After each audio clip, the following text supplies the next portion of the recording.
Hey everybody, so today I'm talking about how much I made as my first year as a virtual assistant and how it went. So I did make a video about my first 3 months as a virtual assistant. I will post that down below and if I remember up here somewhere. So I'm not going to really go into the first 3 months of virtual assisting, but I wanted to go through the months of April through December. So I started my virtual assistant business in January of 2021. It is now January of 2022. I cannot believe a whole year has gone by. Like, that's insane. So I started my virtual assistant business because I really wanted some extra income, just because I was planning on trying to start having a baby soon, and I also heard that it was like a great kind of side business to do for stay-at-home moms or people who just need extra money coming in. And so I was very motivated at the start of January 2021. So I also heard that with virtual assisting, you could basically work part-time and make a full-time income. That's kind of like the message that I was hearing from like videos and TikTok. I think I first heard about virtual assisting, actually it was through a blog, but even the blog said that. And so that was really appealing to me because I was like, could I replace my full-time job with virtual assisting and only work 20 hours a week? So let's start with April, how much I made and where I found my client. So in April, I made $350 from a video client. Now, I'm not really even sure if I could even say virtual assisting, but starting my business, I do offer video editing services as one of my services for virtual assisting. And this client essentially hired me to work in person for them to make a video and then edit the video. So I'm just gonna count it as virtual assisting because I feel like it happened at the height of when I was really trying to look for clients and like really motivated about that. And so I found this client, or rather this client found me because I know them personally, and so they knew that I did video work. I also estimated that it was gonna take about 10 hours to make the video, and since my rate at the start of the year was $35 an hour, I figured $350 is a fair price. And then May, June, July, August came and went, and I made $0 with my virtual assistant business. Not something I'm super proud of, to be honest, but a lot of things happened. One, I had a marketing course I was taking that was like a pretty intense 10-week marketing course. It was awesome. Like, I highly recommend it. I'm not getting paid to say that or anything. I don't even make money from it, but I will actually post the marketing course down below if you're interested in learning about marketing. I don't get any money from that. Again, it was just really, really helpful, but it was also a lot of work. I had 2 grad school courses that were really intense, and then I got pregnant also in the summer. I know being pregnant doesn't like necessarily take up your time, but I just was more motivated to like learn about pregnancy. So I really did not put a lot of time into virtual assisting. Like, actually I put 0 time in from basically May to August. Also, I feel like I got kind of burnt out. I had some leads in the summer kind of, but then like it just, nothing really ever came to fruition. In August, even though I didn't make any money in August of 2021, a client that I had interviewed with in April, I hadn't heard from them at all after I had talked with them. Then in August, they reached out to me and they asked if I was still interested in working for them as a content writer for a blog. And I was like, yeah, sure. And so I onboarded with them and I trained with them. They are a marketing agency, which I had not worked for before. And so in September, I started actually working with them, and I did get paid for the training. They have like as a marketing agency, I don't know if every marketing agency is like this, but this one was like really intense where they have like their systems in place and they like gave me a contract to sign as a subcontractor. It was pretty much, I felt like an employee, but I was paid $210 for the month of September by this marketing agency to do a blog and to do a training with them. And they only hired me on, I should say, for 2 months, and then they were gonna review it and see if they wanted to keep me on. So then in October, I continued working for this client. I did one blog post and I got $80 from that blog post. And then we actually decided not to go forward with our client virtual assistant relationship. It was a great learning experience, but to be honest, I could tell that like I was not a good fit for them and that like they were not a good fit for me. I don't think every marketing agency is like that, and maybe it was just this one, but yeah, didn't really work out well. But I still got paid by them, so that's nice. And then in October, I actually was reached out by another client from another kind of like interview that I had in April.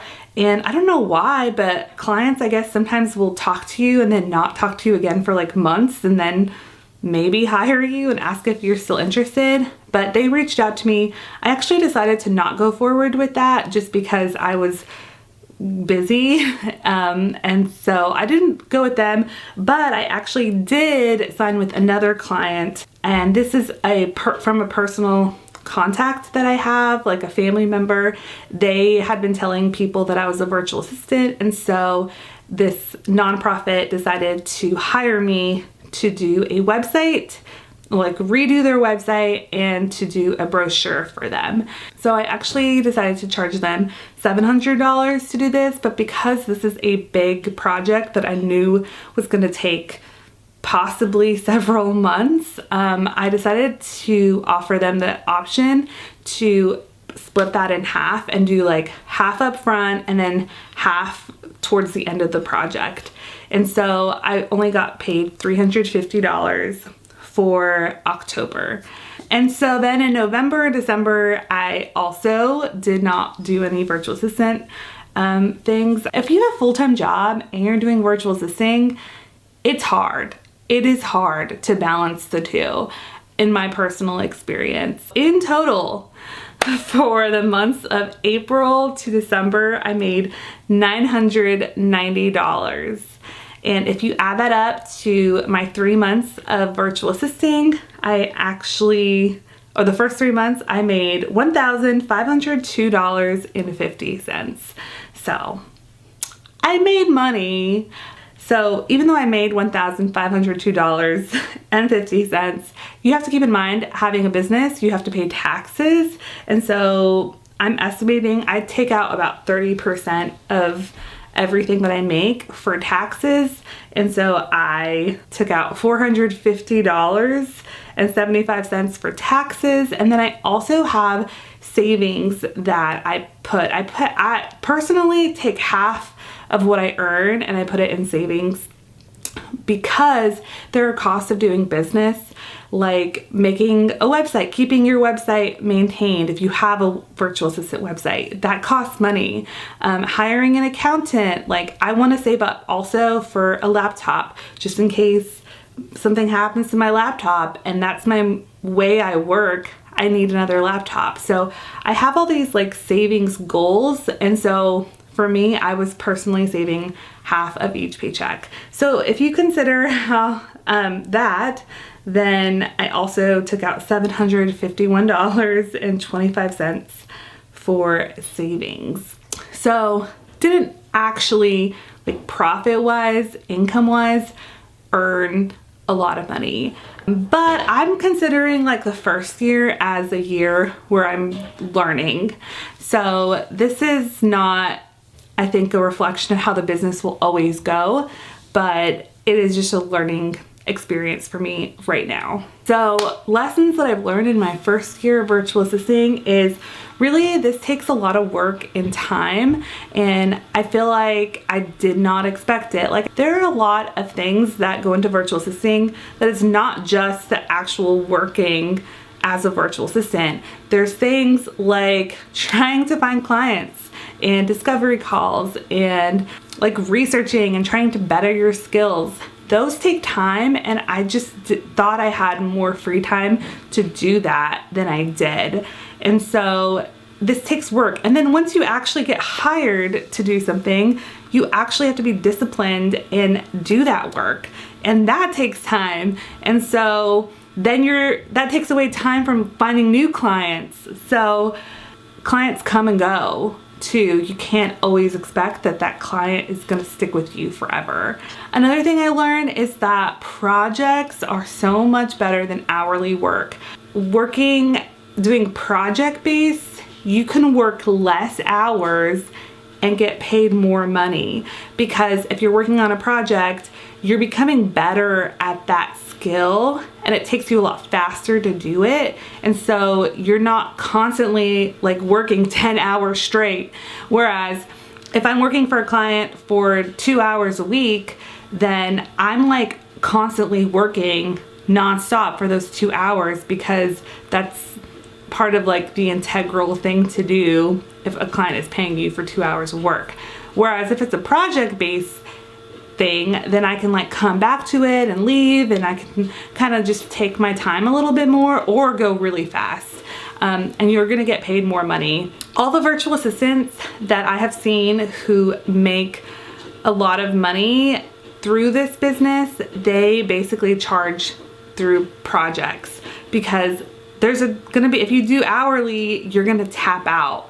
Like, you could only work 10 hours a week. Okay, well, you're working those 10 hours a week.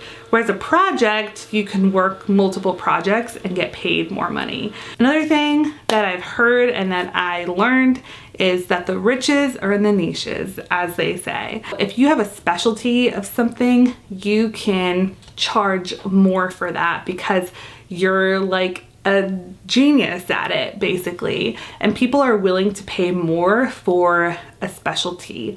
So I definitely think that you should find your specialty. I didn't really know what that was for me at the start of 2021. I had like a lot of different services, and then I started doing different services and realizing I don't actually like this service I'm offering. I'm gonna just cut it out. So now I mostly just offer like copywriting, website design, video editing. If I become better at like website designing and I make amazing websites, I can charge more for that. And that's how you make the money. Another thing I learned is that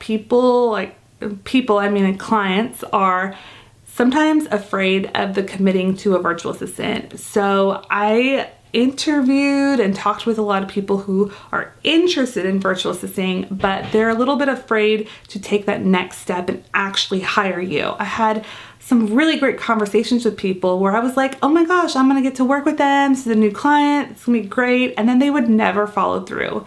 I feel like that happened a lot and it kind of burnt me out. I just think that that's something to be prepared for. Going into virtual assisting, it doesn't mean every client's gonna work out. You should have a process too to follow up with a client if you do wanna work with them. And the last thing I've learned is that it can take a client some time to make up their minds.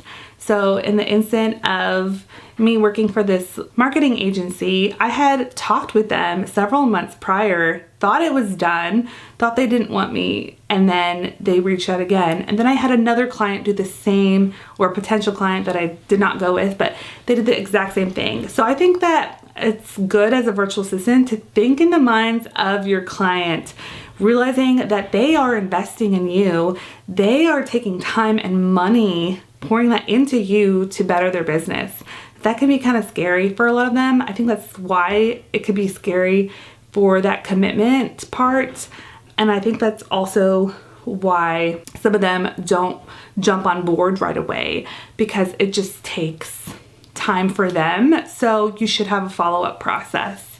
all of this said too, I should just say that in September, I finally got monetized on YouTube, and what I learned and what I earned 4 months with YouTube is basically almost what I earned for an entire year of virtual assisting. And so for me, I don't know what that says, but like maybe I'm better at YouTube than virtual assisting. There are other ways if you're looking to make money from home, if you're trying to be like a stay-at-home mom. Like that was kind of the whole purpose of why I went into virtual assisting, was because I wanted to possibly be a stay-at-home mom one day and have a side business. Where does that lead me in the future of virtual assisting? I'm not like ending my business. I feel like maybe that sounds like that, but I'm not.